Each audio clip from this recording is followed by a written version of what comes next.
14th Feb morning Laila movie HD print link పెడతా.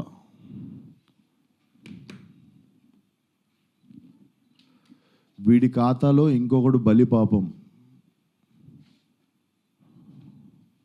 అంటే 25,000 ట్వీట్లు వేశారు బాయ్కాట్ లైలా అని చెప్పి. Boys get ready, boycott Laila అంటే నాకు అర్థం కావట్లేదు సార్. వీడి ఖాతాలో ఇంకోటి బలి అంటే ఖాతాలో బలి ఎందుకు కావాలి సార్? నేను అంటే మేము ఒక సినిమా తీసినప్పుడు 100 మందిలో ఒకడు తప్పు చేస్తే 99 మందిని మనము ఎలిమినేట్ చేసేద్దామా? అంటే నాకు ఒక రకంగా కూడా అనిపించేది ఏంటంటే, అంటే సినిమా వాళ్ళు అంటే ఒక టైంకి చాలా ఈజీ టార్గెట్ అయిపోతామా? అలా తీసి పాడేసి అంత అంటే చాలా చులకన అయిపోతామా? సంబంధం లేనిది వచ్చి అంటేసుకుంటుంది మాకు, దానికి మేము సమాధానం చెప్తుంటాము. ఆ వ్యక్తి అది మాట్లాడినప్పుడు ఆ వ్యక్తి అనుభవం అంత ఉండదు సార్. నా వయసు నాది 29, 30 వస్తే మార్చి వస్తే.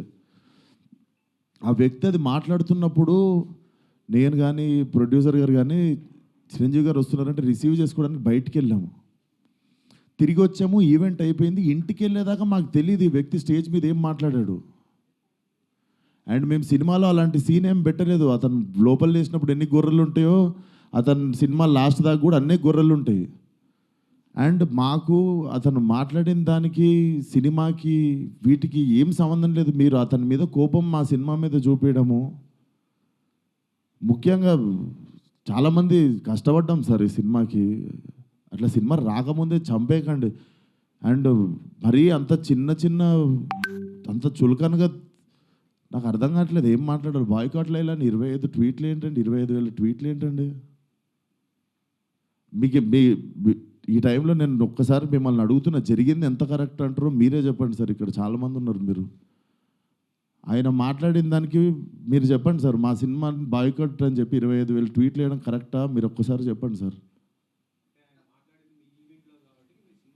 అదే సార్, ఇప్పుడు ఈవెంట్లో ఇప్పుడు అందరికీ నేను ఇంట్లో కూర్చొని వాళ్ళ స్కూల్ ఫీజు నేను కట్టి వాళ్ళకి సంస్కారం నేర్పించలేదు కదా సార్. నేను వాళ్ళు ఏం మాట్లాడతారు అనేది మన కంట్రోల్లో ఉండదు కదా సార్.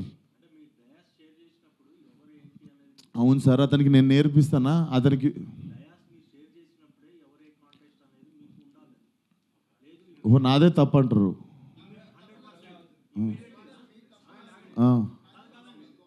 నేను అదే అంటున్నా, నేను కానీ ఇప్పుడు నా మీద పడింది కదా. అది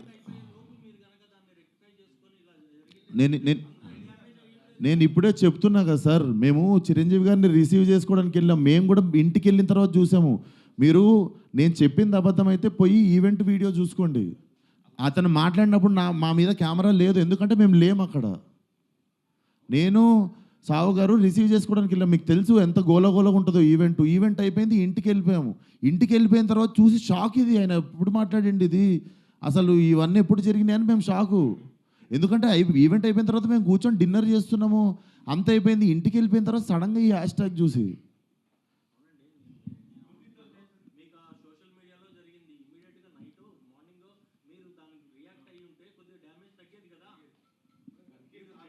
అందుకే కదా సార్ ఇప్పుడు పెట్టింది. సార్ కొంచెం అట్లా అరవకండి సార్, నా మీద కొంచెం మెల్లగా మాట్లాడండి. అరవకండి. ఇప్పుడు ఆల్రెడీ బాధ చెప్పుకుంటూ ఉంటే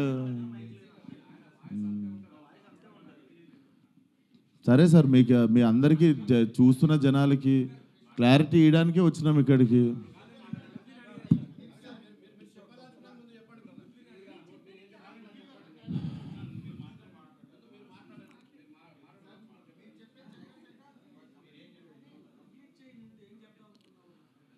సో అదే సార్, చాలా కష్టపడి తీసినాం సినిమా.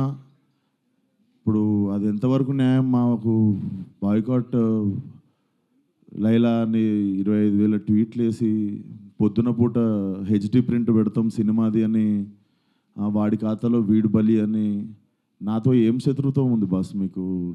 నన్ను లాగితే ఏమొస్తుంది చెప్పండి? అది మా కంట్రోల్లో జరగలేదు. నేను చెప్తున్నా, సావు గారు కానీ నేను కానీ మా ఎదురుంగి జరిగి ఉంటే మేము అప్పుడే వెళ్ళి మైక్ గుంజుకునేటోళ్ళం, చేతులకి వెళ్ళి పక్కా చేసేటోళ్ళం. అది మేము కూడా ఇంటికి వచ్చాక చూసుకున్నాం. ఎందుకంటే బయటికి గెస్ట్ని రిసీవ్ చేసుకోవడానికి వెళ్ళాం, తిరిగి వచ్చాము. తిరిగి వచ్చేలోపు ఇది జరిగింది. అదే సార్. Thank you.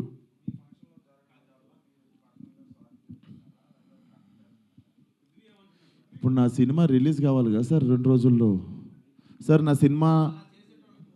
నాకు సినిమా రిలీజ్ ముఖ్యం సార్. నేను ఒక మనిషితో ఎవరితోనో కొట్లాడి ఇప్పుడు దీన్ని ఇంకా లాగదలుచుకోవట్లేను. మీరు అడుగుతున్నారు ఆ వ్యక్తితో ఏమైనా మాట్లాడించి, నేను అసలు ఫోన్ కాదు ఎవరితో ఏం మాట్లాడదలుచుకోవట్లేను. నా సినిమా రిలీజ్ అయ్యే వరకు కొంచెం సపోర్ట్ చేయండి అని అడగడానికి వచ్చిన ఈరోజు. ఇఫ్ పాసిబుల్ సపోర్ట్ చేయండి.